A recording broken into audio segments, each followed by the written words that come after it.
Hi friends, ఈరోజు మేము రథసప్తమి పూజ చేసుకున్నాం. ఎలా చేసుకున్నామో మీరే చూసేయండి.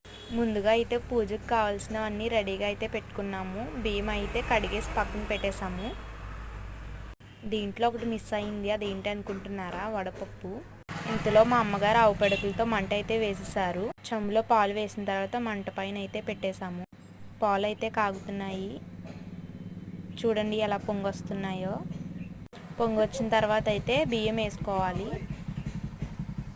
బియ్యం ఉడికిన తర్వాత బెల్లం అయితే వేసుకోవాలి. పరమాన్నం అయితే రెడీ అయిపోతుంది. ప్రసాదం పెడతాం కదా. మా అమ్మగారు అయితే రథాన్ని తయారు చేస్తున్నారు. సగం రథం అయితే తయారైపోయింది.